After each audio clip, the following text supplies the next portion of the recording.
Whether it's your weight, blood pressure, or cholesterol, there are many ways to measure your health. Now you can add one more to the mix, the length of your telomeres. That's right, your telomeres. They're the caps at the end of your chromosomes. Think of the plastic tips on shoelaces that keep them from unraveling. Your telomeres aren't a crystal ball, but they may just provide a clue as to how long you'll live. Jerry Shea is a professor of cell biology at UT Southwestern Medical Center in Dallas. It's an incubator. That's where we grow cells that we do tests on. He's also scientific advisor to the Spanish firm Life Length, which is selling a new blood test that's designed to tell you whether you have too many short telomeres, which could mean you're aging more rapidly than you should. Every time a cell in our body divides, your telomeres get a little bit shorter each time.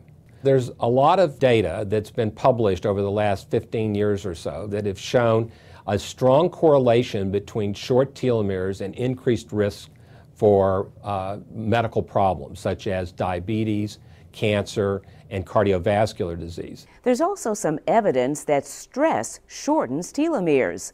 The theory is that if you reduce stress, you could slow down the aging process. But Shea worries that too many of us want to remain blissfully ignorant. I think people in general bury their heads about their own health in the sand. They don't really want to know. Some people do, and this isn't going to be a test that everybody's going to want to do. You ask the general person on the street, they may say no. I would not take it. One, I have longevity in my family, so I assume I'm going to live quite a while. I have high blood pressure myself, but that's not saying that I would want to know whether or not I'm going to expire next week because of that high blood pressure.